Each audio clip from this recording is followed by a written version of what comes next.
All right, so we got a Fort Worth legend in the building today. Can you tell us who we have on Rico TV today? Everybody in Fort Worth know who the fool is. You don't have to call names. Everybody in Fort Worth know who the fool is. I'm the last nigga left, and the young man want to know about his history. So I'm the last one left that can kind of tell him what happened in Fort Worth a long time ago. Blacks couldn't go over here, and blacks couldn't go over there. You had certain places that you had to go. Blacks had to go to the back door. They couldn't come to the front door. And I'm the last one to call myself Texas nigga. But all of y'all know me. Anybody else, you don't really need to know me no way, because I'm not nobody really to know. I want to start with you first. I want to start with your story. Like, when were you born, and what was Fort Worth like when you was a child, when you were a kid? I was born in 1945. We had all dirt streets and mud streets. We didn't have paved streets. So from 1945, as a little boy in Fort Worth, Texas, and riding with my daddy and my mama, I got a chance to see where the blacks went and where the blacks couldn't go. We couldn't go everywhere. 9th Street and Jones, 4th Street, Stop 6. Poly, we couldn't get caught in Poly. Hanley, we couldn't get caught in Hanley. Blacks had a boundary to where they could go and where they couldn't go. Fort Worth was a racist state. Okay, so first of all, what jumps out to me is you said we wasn't allowed to go to Stop 6 or Poly? No, we was allowed to go to Stop 6, but we wasn't allowed to stop off in Poly. When we hit Poly, we got to be running. If them white boys catch you in Poly, all the way from Poly to Riverside Drive, you had to be like O.J. Simpson. Fort Worth from 1945 to 1965 was not integrated. We were segregated. We all had certain areas that we had to be in. All blacks was mostly in Stop 6, a few on the south side, a few on the north side, a few on the west side, a few on the river side. We wasn't allowed to go everywhere. Okay, so what neighborhoods were black prior to integration? What neighborhoods were all black and have always been all black? Ain't no neighborhood really been all black, but Stop 6 come close to being all black. Parts of north side was blacks and Mexicans, but Stop 6 was kind of like all black. South side, a lot of blacks was on the south side, but it was whites on the south side too. You had a boundary all the way from Evans up to Jezemiah, one of them up there. You know, whites lived across there, so blacks wasn't allowed there. Wasn't no blacks in Eastwood. Wasn't no blacks allowed in Eastwood. Wow. Blacks didn't get to Eastwood till after 69. Wow, okay. 64 and 65 and 69. Okay, so Fort Worth was a segregated town. Fort Worth was pretty much the images we used to see in school with them hosing down the civil rights activists and sicking the dogs on them. Is that fair to say that was similar to what it was like in Fort Worth, or was it like a more calm? Wherever you go, it wasn't really like it was in Louisiana, Alabama, and Mississippi like that in Fort Worth. Fort Worth was sort of like the blacks kind of knew where they were supposed to be, so they didn't get out of line too much. We had an organization called Black Front. Was one of the first organizations that went and started picketing white folks' places because they didn't like blacks there. Neither did they hire blacks. So it was an organization called the Black Front. And they the ones that went and made white folks start hiring black folks and things like that. So during your early childhood years, and I guess we're going to talk about, so from the time you're, of course, an infant till maybe 13, is there anything in Fort Worth that you could remember that made you just realize, like, wow, we live in a really racist town? No, because I was the type of young boy, my mom and daddy worked downtown. So I had a chance to go downtown and see white folks. My grandmother worked for a rich white boy, so I had a chance to go to their side of town with my grandma seeing that. So I come up a little bit different, but we all had boundaries where we could go. But by my parents working downtown, I was able to go downtown and be around. Right. Okay. Okay. So as far as, let's go up into maybe from 13 to 18, as far as your teenage years, right? When you became a teenager, what was something that a black teenager could do for fun? Like in today's age, of course, it's different. We got phones and we got clubs and all that type of stuff. But from 45 to 55, I'm a little boy following mom and daddy, going where mom and daddy go. Mom and daddy went on 9th Street, downtown. Mom and daddy went on Riverside. Mom and daddy went a lot of places, so I got a chance to go a lot of places with mom and daddy. But as far as being kids, ain't too many kids had a chance to have a life like I had, being around the older peoples. I was never really around the kids. I was always around the old peoples. So I had a chance to go different places with the older peoples. My grandfather worked for a lumber company, so I had a chance to get in the truck with him and go see where he delivered in different cities and things like that. Hillsborough, Waco, West, because when I jump up in the truck with him, it was like a hour ride. He delivered wood, so I got a chance to ride with him. So as being a little boy, I got a chance to see a little bit more than the average little boy would see. Okay. So let's transition into, early adulthood. From 55, from 1955 to now, Fort Worth changed a lot, especially when we integrated. Okay. When we integrated, now we can go somewhere everywhere we want to go. But one while you had to eat in a black restaurant, Miss Drake's, Miss Brown's, Miss Phillips. You couldn't go to White's cafeteria. Black people couldn't eat in White's cafeteria back in the 50s. Wow. They couldn't eat in White's cafeteria in the early 60s. Round about when Martin Luther King said, let's integrate. If I'm not mistaken, I can't really remember when integrating come. It's in 65, somewhere along in there. I can't really remember because I wasn't trying to remember none of that because I was just having so much fun. Right, okay. So the Civil Rights Act of 1964, okay. So integration happened right at about 64. About how old were you around that time? In 64, I was in high school, getting ready to finish high school. I was 19. Okay. So do you remember like, one thing I always wondered is like, when they pass laws like that, what does that next day look like?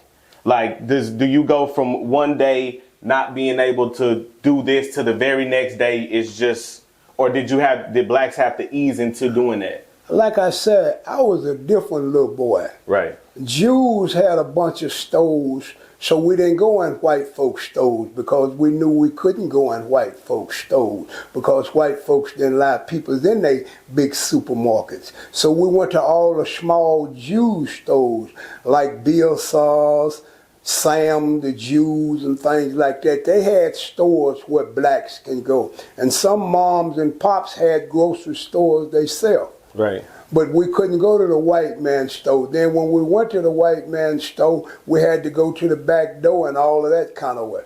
Okay. So pretty much the very next day, y'all started just going to the store, or are you saying that even after integration, y'all still wasn't messing with them stores? We was the type of people that we really didn't want to go around white folks. We stayed around ourselves. We went to a lot of spaghetti houses, but we didn't go to the steak houses. And we eat a lot of Mexicans. We eat Mexicans and blacks and Italians. They kind of like, we went to the spaghetti houses, but we wasn't allowed at the steak houses. Right. Do you understand? Yes, sir. So me, I was kind of different. I was a different little boy. By me working downtown, I learned to go eat in all of them restaurants. They tell me to get out, then something. But you had a section where blacks sit. Even in the white restaurants at the bus station, it was blacks on this side and whites on this side. You had a section. Right. Okay. Okay. So pretty much it seemed like we really didn't just immediately jump to, to go be around them originally. So now I want to kind of transition and let's go from 64 to maybe 85. But when would you say gangbanging really came? Okay. I don't speak on gangbanging. Right. And I don't talk on gangbanging because if I'm not mistaken, gangbanging hit Fort Worth, Texas around about 84, 85, or 86. Right. I don't know because I was in the penitentiary. Right. If I hadn't have been in the penitentiary, I'd been dead because don't nobody come to the town and take the town. And Crips and Bloods come and took our little brothers and made our little brothers divide against one another. And I don't speak on gang banging because I wasn't around in the area doing gang banging. I was in the federal penitentiary. Right. I'm just more so asking from 83 to 91, I'm in the federal penitentiary. From 83 to 70, we just having fun. Right. So we going from 64 maybe to, let's go 84. And we just talking about life for you. So after integration, sounds like you coming out of high school, are you getting out of mom's house? Are you still in mom's house? Are you moving out on your own? Are you getting a job? Or are you, what's your life like transitioning from 64? We had to have jobs when we was kids. Okay. We had to go to my first job. I made 56 cents an hour working at White's cafeteria, working in the dish room. Right. We had to have jobs when we were little boys because mamas didn't have that much, daddies didn't have that much. We had jobs when we was in high school. I had some partners that worked at Bill Saw's cutting up meat, made $70 a week. I had some partners that was sacking groceries, made $25 a week. Right. We had to wash cars and everything. We had to change tires. We had to work. We come from the working area. We had to pick, some had to pick cotton. You didn't go to school. You get your education later on. You had to go to work and help mama because mama didn't have nothing. So we didn't really get a chance to be little boys. We had to be like daddy. Daddies took us to work with them and taught us how to work. So we didn't get a chance to lay around the house like the little boys laying around the house now. Right, okay. So, okay, cool. So when you get out of high school, like what's those next 5 years for you look like? Do you move out or do you stay in the house? When I got out of high school, I had a chance to go to college one year. Okay. So this is in 64, 65. I had a chance to go to college. So when I went to college and I come back from college that summer, I don't get no job during the summer. When school time come, I don't go back to school. So one Sunday I walked in the house and I said, Mama, give me $20. She said, if you don't get your sorry ass out of my motherfucking face, I'll slap the shit out you. You ain't going to school, neither have you got a job. So I left out the house that Sunday crying like a broad. Mama didn't give me $20. I was mad. I'm finna go steal me something, burglarize something, or rob something. But just so happened we gamble. So I win the money. I go lay up with a little old girl. When I wake up the next morning, I run my tongue across my teeth. I said, nigga, mama mad at you. I said, nigga, fuck mama. I went and joined the army. And from that day on, I've been all right. Okay. So let's talk about the Army for a little bit, because one thing that I've often heard from different, I don't know if I want to call them black leaders today, I'd say people like Umar Johnson, you know what I'm talking about? People who speak I hear a lot of them say, oh, a black man ain't got no place in the white boys' army or something like that. Like, do you agree with that, or do you feel like it's beneficial for us to go? It's beneficial for you to go because you're right here in the army. Right. You run here in the army, and then you go off and you learn how to become a man because you meet men from other countries. If you just stay in one little town all the time, all your life, you never know what a man is. Right. You'll know what a peasant is, but you won't know what a man is. So when you go to the army, you get a chance to meet men from other countries. You get a chance to meet men from other states. You get a chance to travel to different countries and do different things. If you just stay right here, you ain't got no action at being nothing but a laborer. Right. Right. No, I agree. I agree for sure. I agree for sure. But it's the boy's choice. It's what to me, black kids are scared to leave mama and daddy. Black kids are scared to leave a city to do better. White peoples, when they get broke, they'll jump up out of town and go somewhere else and start all over again. Blacks will just stay there all their life. You got some blacks ain't never left and went nowhere.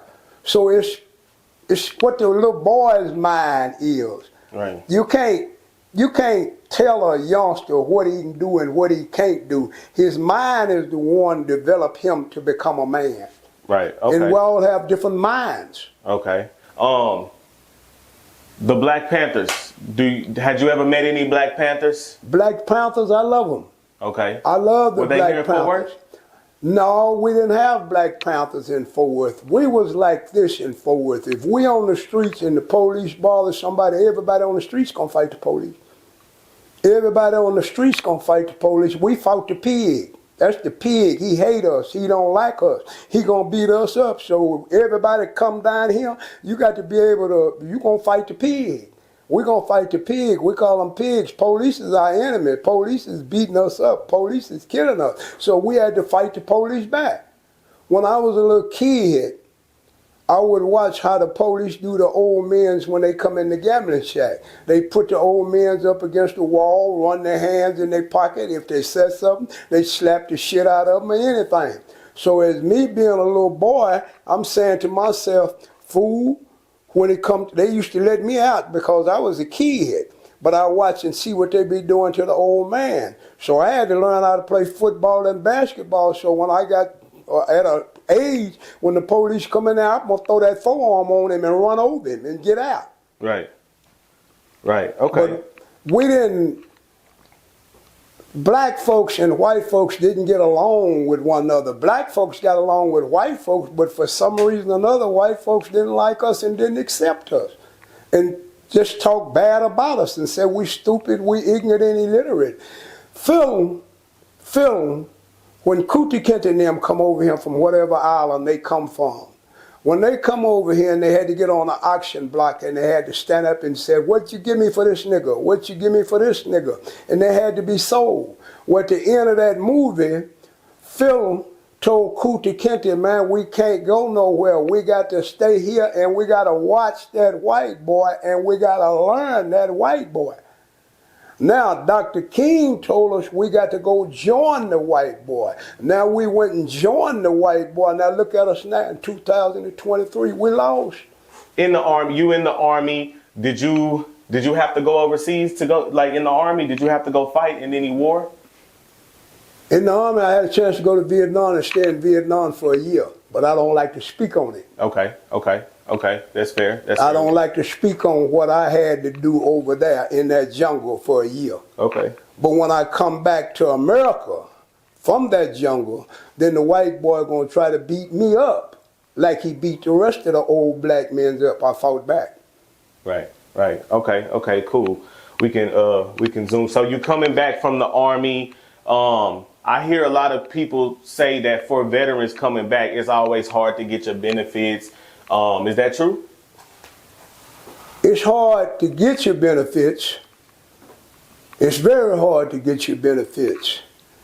You got to be shot up, broke up, and everything else to get your benefits. But it's just like your Social Security. You work 40 years, you got to wait on your Social Security. You got to argue to get that. You know, veterans, we have a hard time. But me, I don't wait on the benefits. Right. I had to get up and go get the benefits. So now at my old age, that's how I live, is off of my government. If I hadn't went in the army and waiting on Social Security, I'd have been in trouble. If you don't go in the army and you lay around here and you try to be a gangster and you try to be a crook, when you get old, what you got? Right. Nothing. Right. So to me, I think there's nothing wrong with the young boys leaving their mama, going somewhere and learning how to become a man. Because mama can't teach you how to be a man. Daddy can't hardly teach you how to be a man. How he gonna be a man? He a peasant. Right. And I don't like speaking on my brother, but they doing the best that they can. But when you ask a black man what is a man, he can't tell you what no man is. All he know to do is go to work, come home, deal with his woman, get up and go to work, come home and deal with his boss. And then go join that Christian Bible and read that book. He don't know what a man is. Solomon saying, Hitler. Right. Right. The black man in America, and the black woman, what she said, I want a man that go to work. I don't want no man that hustle. I don't want no man that got his own place of business. I want a man that go to work because he got a check. But when a man just go to work, how can he be a king? How can he be a leader? How can he be a ruler? He can't even dictate to his kids. The black man in America, he can't even dictate to his kids. He can't even chastise his kids. He get in trouble if he whoop his kids. And to me, the black man in America, and I am a black man and I love my brothers, but we lost. We have no knowledge of who we are. Right. Right. Okay. The little Mexican boys, they stronger than the little black boys. Why? Because they got a daddy to teach him how to be a carpenter. They got a daddy to teach him how to be a plumber. They got a daddy and an uncle and a grandpa to teach him how to do something. The little black boys ain't got no daddy or no grandpa or no uncle to teach him how to be nothing. But you said you wanted to know something about history. Yes, sir. And I'm a history person. Yes, sir. I had to go learn something about Russia. Right. I had to go learn something about China. I had to go learn something about Nigerians and every man on planet Earth, because the black man in America, he couldn't teach me nothing. I mastered it at an early age. Right. Right. That's deep, man. So I can understand the young black male in America being confused and being messed up in the head with no knowledge of what it is to be university or what it is to know what he got to do each and every day. Right. Okay. Let me ask you this, because from, I want to briefly touch on like your life, because I know you said you was in the feds from 83 to 91. From 83 to 91, and from 91 up into 2015, and I finally got free in 2015 because I won't comply. So let me ask you this. Well, no, matter of fact, you don't even have to go into detail about what landed you in the feds. What were you sentenced under harsh sentencing guidelines, like those old racist sentencing guidelines? Racist in the penitentiary. Okay. Whites sit on one side, blacks sit on side. A lot of foreigners will go to the white side, a lot of foreigners will come to the black side. But as a whole, in the army, in the penitentiary, even in high school, blacks have a section that they sit in and whites have a section they sit in. It's in the schools. Right. Some will sit with one another, but for some reason or other, the white boy just don't want to be bothered with the black boy, and the black boy steady want to be bothered with the white boy. And right today in 2023, blacks are on the bottom. They have nothing. Right. Right. So let's talk about that for a little bit. As far as you said, we're lost today. As for somebody like me who kind of studies history, from what I know, I would say the war on drugs, which kind of runs concurrent with gangs hitting our communities and stuff like that. Do you think the war on drugs is what ruined like this version of the black family? Because I'm gonna put it into a little perspective too. I'm 33, so I'm born in 90. So the war on drugs, I feel like, is the reason why a lot of men my age, why our daddies wasn't in the house, because, a lot of them were caught up in the war on drugs just by being in the streets, because this is when they slamming people for crack cocaine versus coke, which is crack is just a cooked version of coke. But you know, if I get caught with coke, I might get 2-3 years. You get caught with that same amount of crack, you get 25. Like, do you think that contributed to why, like, as far as my generation and ultimately the generation under me, like, why the fathers aren't in the home? Do you think that's why? Drugs started with Superfly. Okay. When Superfly come with the drugs and went to having Cadillacs and pretty clothes, every state, brothers went to grabbing drugs. We didn't even know selling drugs was against the law. That's how ignorant we were. These adjunct courts of states, we didn't know what this game was about, the drug game. We knew that it gave us a whole lot of money. Right. Then all of a sudden, the federal penitentiary and the state penitentiary, two different penitentiaries. White collar crime is the federal penitentiary. Ain't nobody committing no white collar crimes. So now everybody's selling dope. So feds started locking up everybody for selling dope. When Nixon was president, Nixon told the FBI agent and the drug agent to arrest them Italians, leave them niggas alone, let them niggas sell that dope, let them niggas have some money. This was in the 70s.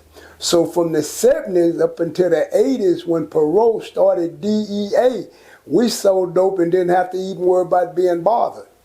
Because Nixon wouldn't get a drug people's no money to come and arrest us. Because Nixon said, let them niggas sell dope. Let them have some money. So we had money during the drug area. Alasha Square brothers sold drugs. They didn't know it was against the law. They didn't know it was going to the penitentiary. But when the Fed picked it up, the DEA started the drug enforcement. It wasn't no drug enforcement when we were selling dope. The DEA didn't come in effect until Perot started the DEA. So it was legal like for us blacks to sell drugs. And I always said, which one is the worst? Y'all ancestors sold us.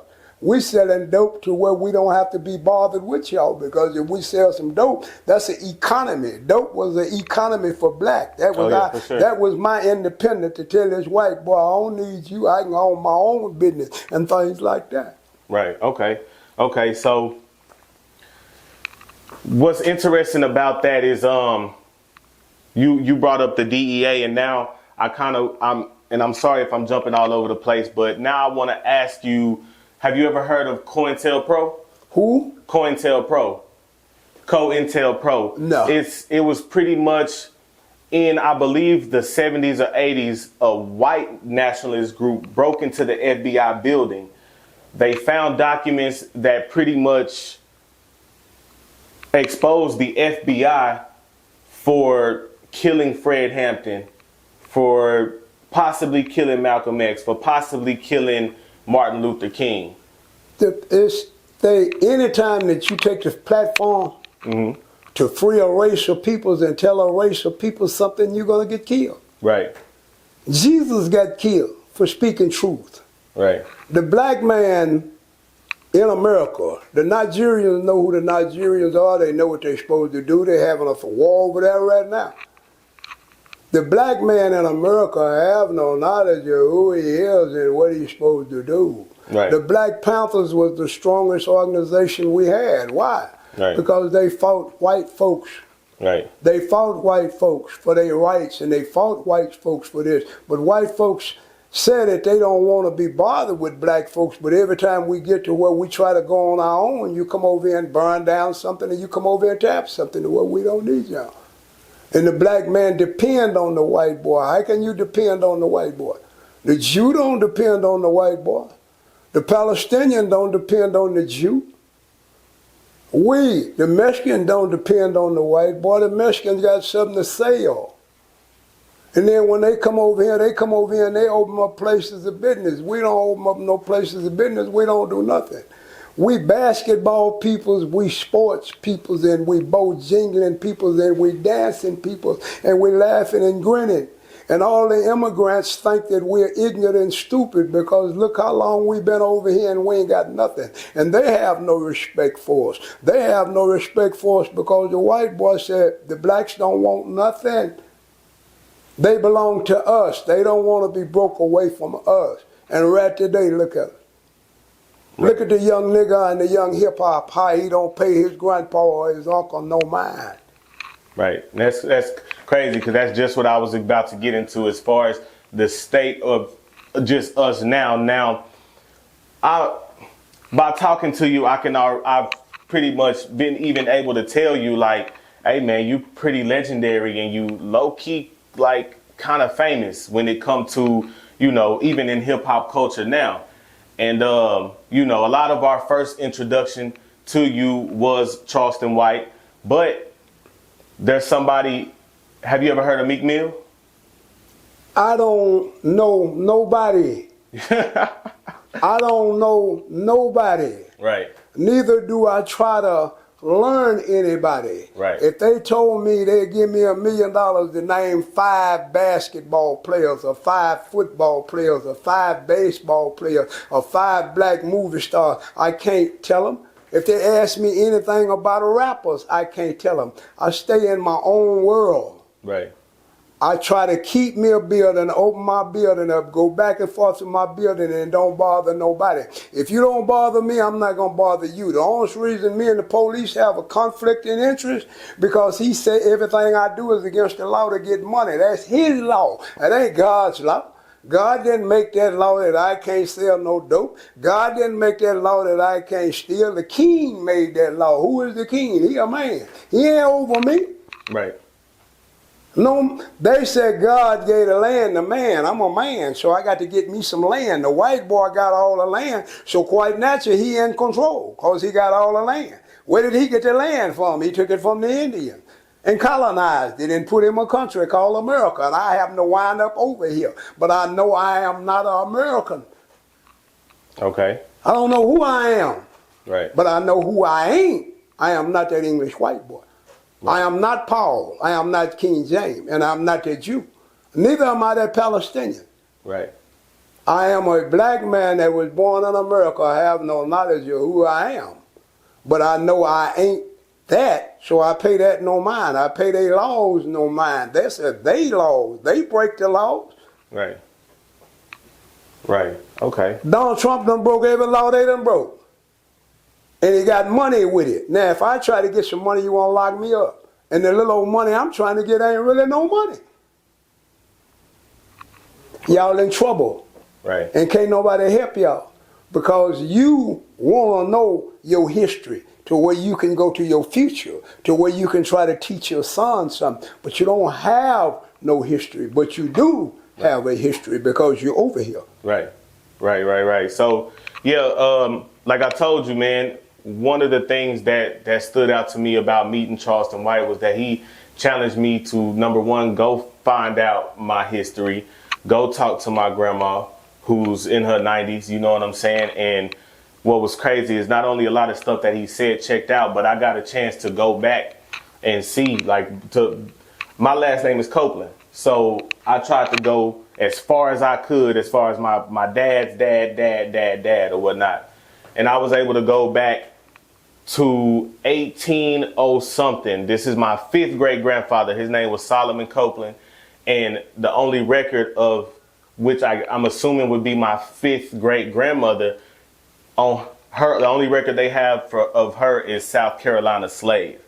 Right. So even down other parts of my family tree, there's one of my great grandfathers who actually belonged to a Confederate war hero. And you can't see me on camera, but I'm putting hero in air quotes. So me wanting to learn my history is kind of to share, not only for me to know it and pass it down, but for me to share it, because I'm of the belief that, I know we are lost today, but I still think that we could be saved, because I think there's actually a lot of people like me. They're just too, quote unquote, tough, or too, quote unquote, stuck in their ways to learn. And that's why when you said, like, hey, why would anybody want to hear something they don't believe in? Number one, because nobody can say nothing that you're saying is false. Nobody can say that it's not a fact. And just because they don't believe in it don't mean that we shouldn't, learn about it and try to learn our history. So, what I was gonna ask you though, and especially, Meek Mill is pretty big, man, and my assumption is that he would give you a bag to use your voice. So if he was to give you a bag, to which that's pretty much some money. If he'd give you a bag to use your voice on one of his songs, would you take it? What's a bag? Just money. Just money. Huh? That's money. It's just slang. It's just slang for money. I'm so big a fool, he can use my voice and ain't got to give me a goddamn thing. Okay. That's real. You don't charge people for knowledge. If he want to give me something because he feel like he got some food on his table from that, then that's cool. But you don't pay for knowledge. The old men's taught me. Why did they teach me? Because they know if they teach me this game to get some money, I'm going to get this money and I'm going to bring them some back. Because I didn't know how to make that money until they taught me how to make this money. So the old men was game to teach me because I'm gonna do it. Right. If it get me some money, I'm gonna do it. Because I wanted money. And Mama said, you ain't gonna never have none. I said, why, Mama? She said, because you love it. I said, well, one thing about it, Mama, I'm gonna handle it. I might not never have none, but I'm gonna handle it. Gonna touch a bunch of it. Meek Mills is him and all of them. I'm not. Their game is their game. Charleston Whites' game is Charleston White game. Your game is your game. My game is my game. Just like today, this is charity work. You're a young man, say, I want some history. So I said, okay, let me go get this youngster some history. He begging for history. I was begging for history because I want to know what is a man, because I'm looking at daddy, I'm looking at grandpa, I'm looking at all the black men in my community. I'm looking at all the black men in the United States, and I'm trying to see what is a man, a bachelor. A bachelor have fun. He don't have the problems that a fool have that done went and put his little wee-wee in some women that had babies. Bachelors don't have them type of problems. So everybody got different problems, so they got to have different minds. I had a criminal mind to get some money. Not a criminal mind to just go off and hurt people or harm people. I had a criminal mind to go and get me some money to where I could put my idea together. Right. Okay. So, as far as the crime rate in places like Chicago, New York, even now Fort Worth, like, I feel like we catching up as far as just the senseless killing. Like, Fort Worth killing,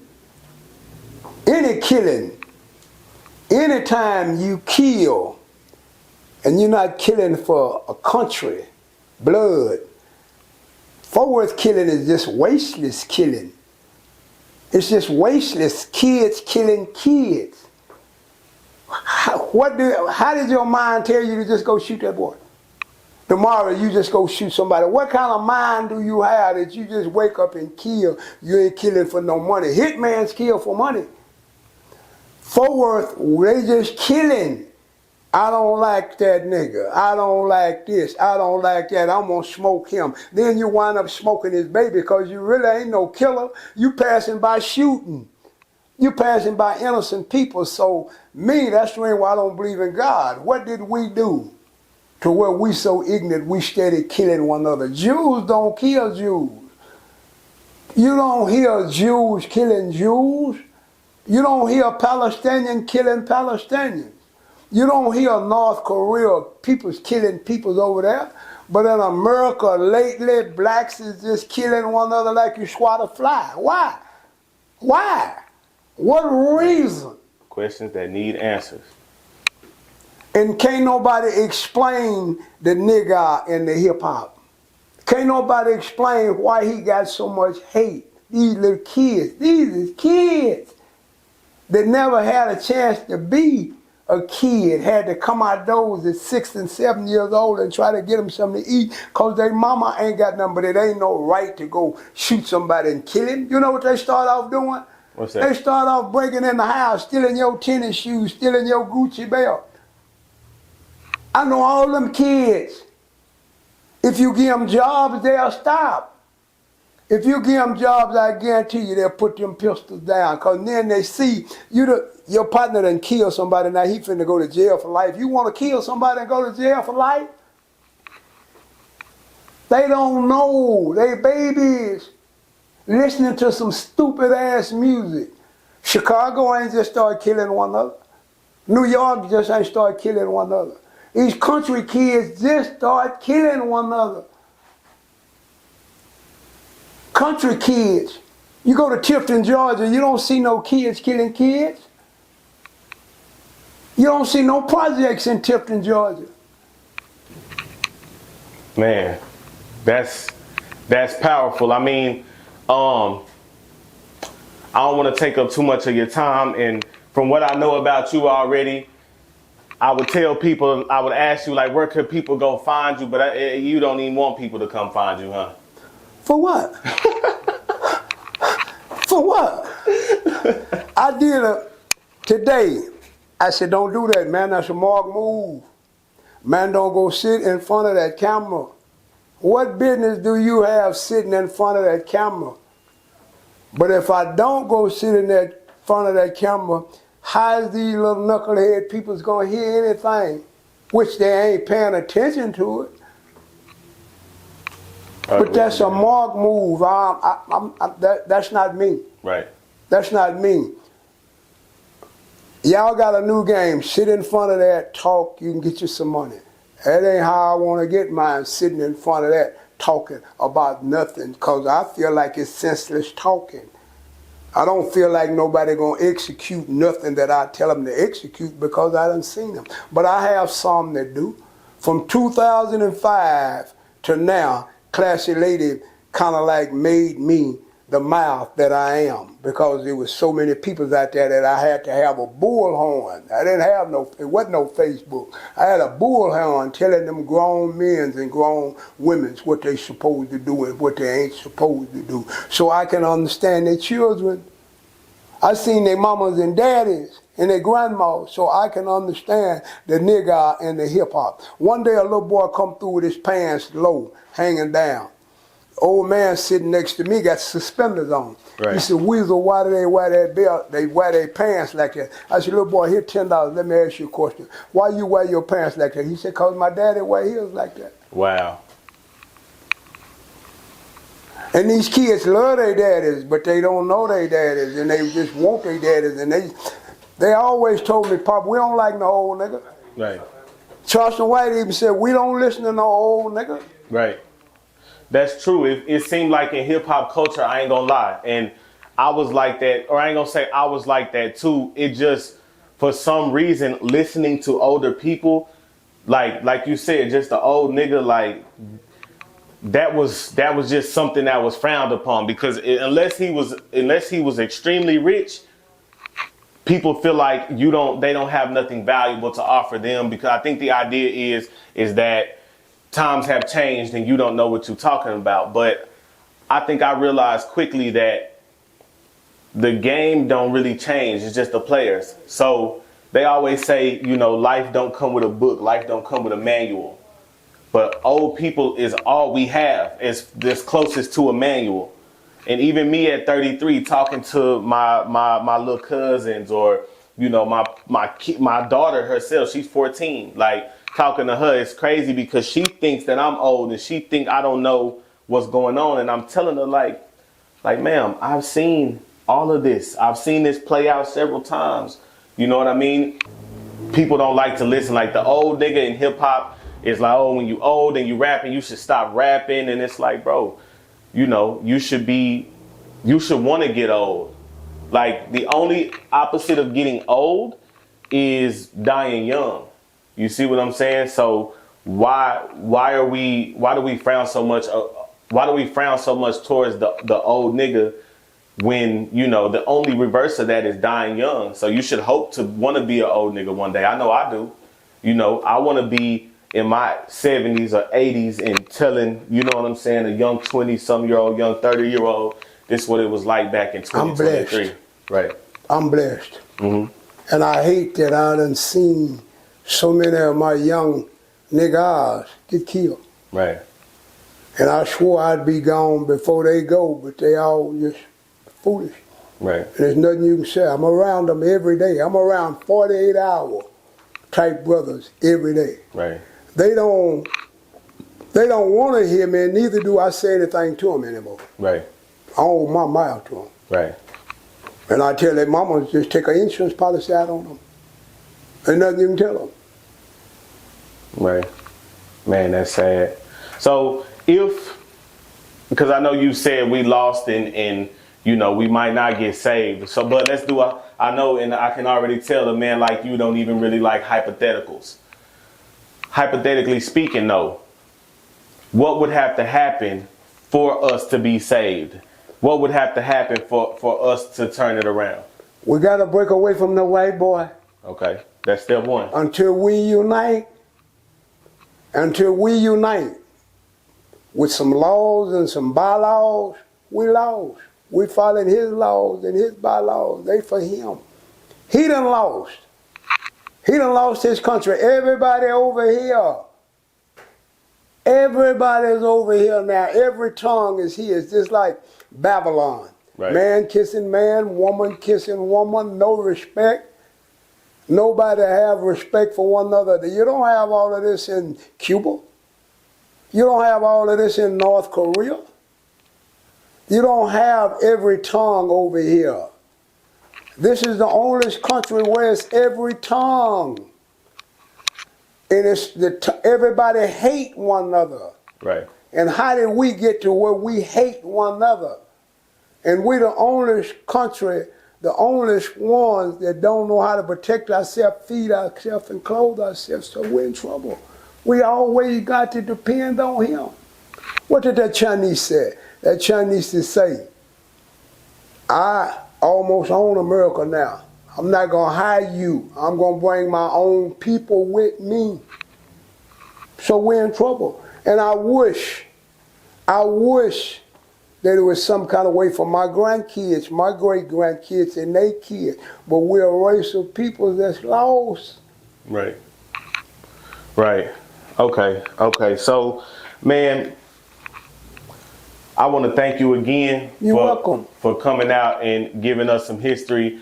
Hopefully, man, you know what? Hopefully, this is something that we can do even if it's off camera. You know what I'm saying? Often, like, this is me formally asking you to be a mentor of mine. It would be wrong for me to turn you down. It would be wrong for me to turn you down. Because just like you said, the book of Job, they stop by and talk to Job every day. Mm-hmm. Wise men have to talk to, sometimes a wise man have to come talk to a fool. Right. I learned, I'm finna go.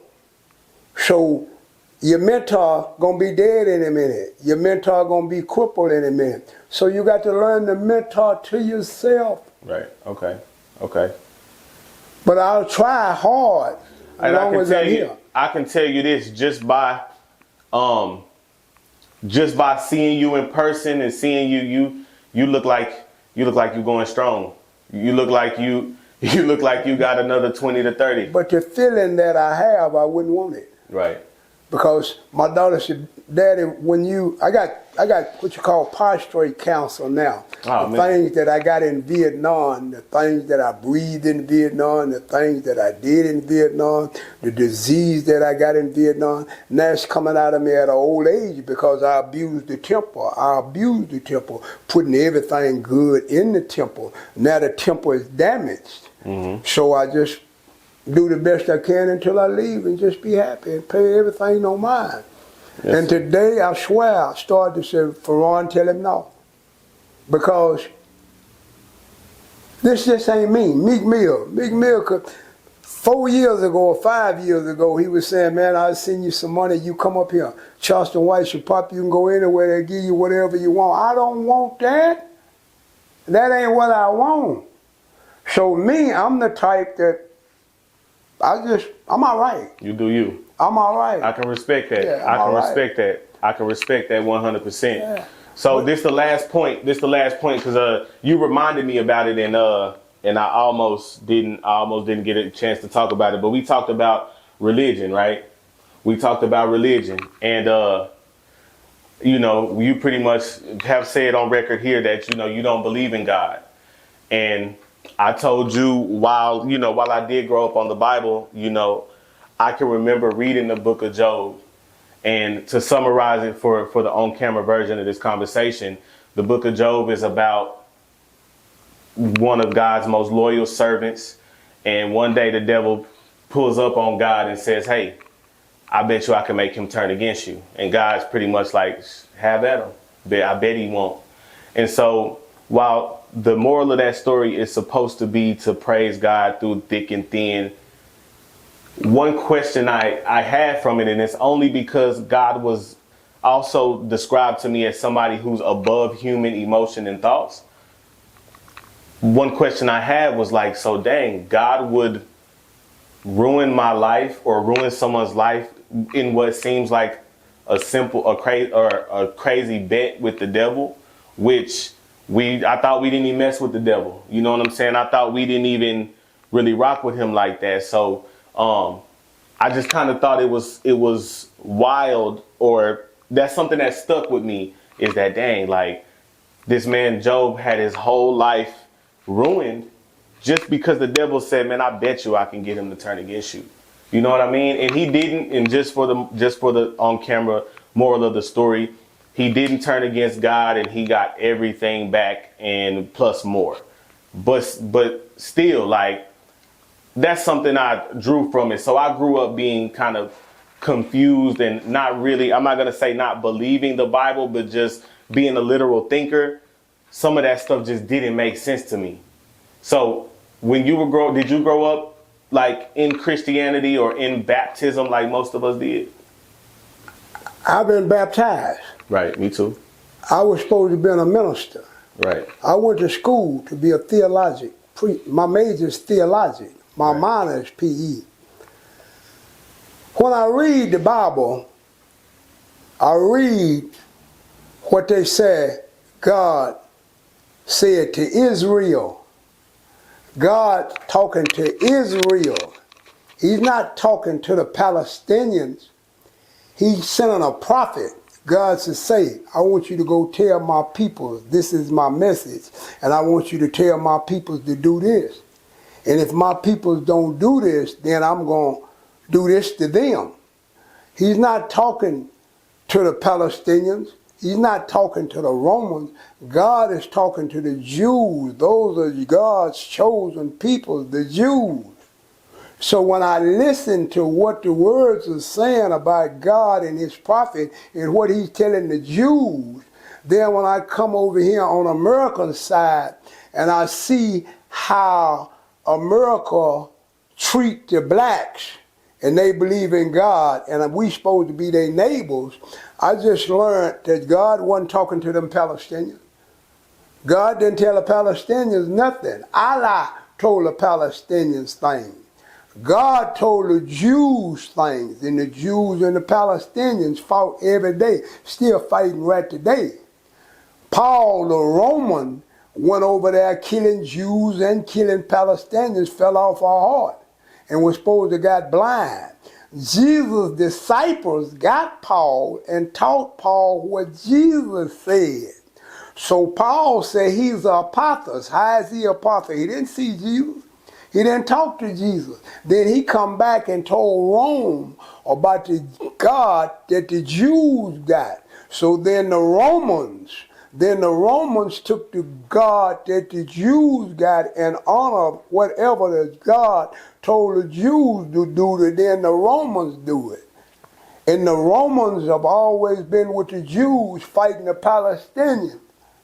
But Allah is over here, and his peoples is just as strong as God's people. So me being born in America, I don't believe the book that the white boy believed, because my grandmother had a blonde hair, blue-eyed person up there.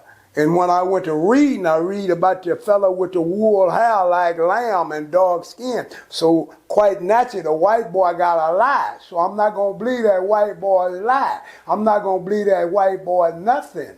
I'd rather be ignorant and illiterate like I am and to follow the white boy and believe the white boy's philosophy. Jesus, I read Jesus. I don't have anything against Jesus, but Jesus is you. Martin Luther King and my mama is my God. They the ones saved me, my mama and my grandma. And Martin Luther King died for me. Jesus didn't die for me. I was born in sin. That white boy hate me when I come out of my mama's womb. That white boy trying to figure out a way to kill me. Been trying to figure out a way to kill me. Why do he hate me? What did I do to him? Nothing. He have been over me from the time that we've been over here. I can't say nothing. I can't do nothing without him. I got his name. Your last name was a slave master's name that's been passed down. And y'all steady celebrate it. So me being ignorant like I am, I don't believe none of that white boy said. And I ain't seen God. And I ain't seen the devil. And I ain't seen nobody come back and tell me about heaven and hell. My mama would come and tell me something. I live according to my mama and my mama's law. Do not be sometiming and do not talk about nobody. Who is you? You can't speak on nobody. If this man is a man and want to be a woman, that's his business. I can't speak on it. If this man want to steal and rob, that's his business. I can't speak on it because I'm dirty too. Like Jesus said, let the first one speak that ain't sin. Every man done sin. Right. So I don't want to hear nothing that the white boy got to say.